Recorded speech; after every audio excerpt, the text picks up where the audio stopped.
നമസ്കാരം. Raf talk മലയാളത്തിലേക്ക് എവർക്കും നമ്മൾ പ്രതീക്ഷിച്ച വാർത്ത തന്നെയാണ്. ബ്ലാസ്റ്റേഴ്സിൽ നിന്നൊരു താരം കൂടി പുറത്തേക്ക് പോയിരിക്കുകയാണ്. ലോണിലാണ് പോയിരിക്കുന്നത്, മറ്റാരുമല്ല, ബ്രൈസ് മിരാൻഡയാണ്. അദ്ദേഹം ഇന്ന് കൊച്ചി ഇൻ്റർനാഷണൽ എയർപോർട്ടിൽ നിൽക്കുന്ന ആ ഒരു ചിത്രം, എയർപോർട്ടിലെ ചിത്രം അദ്ദേഹം പങ്കുവച്ചതോടുകൂടി തന്നെ ഇത് ഏതാണ്ട് പ്രതീക്ഷിക്കപ്പെട്ടതാണ്. അദ്ദേഹം ലോണിൽ ബ്ലാസ്റ്റേഴ്സിൽ നിന്ന് ഇൻ്റർ കാശിയിലേക്ക് പോയിരിക്കുന്നു. ഒഫീഷ്യലായിട്ട് ബ്ലാസ്റ്റേഴ്സ് ഇപ്പോൾ അതിൻ്റെ അപ്ഡേറ്റ് തന്നിട്ടുണ്ട്. ലോൺ അപ്ഡേറ്റ് എന്ന് പറഞ്ഞുകൊണ്ട് ബ്ലാസ്റ്റേഴ്സ് ഇടുന്നത് ഇങ്ങനെയാണ്: Kerala Blasters FC midfielder Bryce Miranda will spend remainder of the 2024-25 season on loan with I league club Inter Kashi.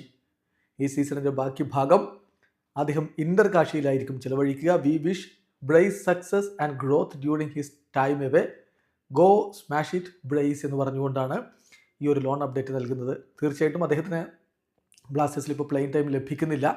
ഇത്തരമൊരു സാഹചര്യത്തിൽ പുറത്തുപോയി മറ്റൊരു ക്ലബ്ബിൽ പോയി അവിടെ കളിക്കുക, ഐ ലീഗ് കളിക്കുക, പ്ലെയിങ് ടൈം ആഡ് ചെയ്യുക, കൂടുതൽ മികച്ച രൂപത്തിലേക്ക് മാറുക, അതിനുള്ളൊരു സുവർണാവസരമായി അദ്ദേഹത്തിന് ഇത് ഉപയോഗപ്പെടുത്താൻ കഴിയട്ടെ. 2022 അദ്ദേഹം കേരള ബ്ലാസ്റ്റേഴ്സിലേക്ക് ജോയിൻ ചെയ്തു. പിന്നീട് ഇപ്പം ലോൺ സ്പെല്ലുകളാണ്. ഏതായാലും അദ്ദേഹം ഇൻ്റർ കാശിയിലേക്ക് ലോണിൽ പോയിരിക്കുന്നു. വീഡിയോ അവസാനിക്കുന്നു. ഫുട്ബോൾ ലോകത്തെ കൂടുതൽ വിശേഷങ്ങളുമായി റാഫ് ടോക്സ് കൊണ്ടുവരാം.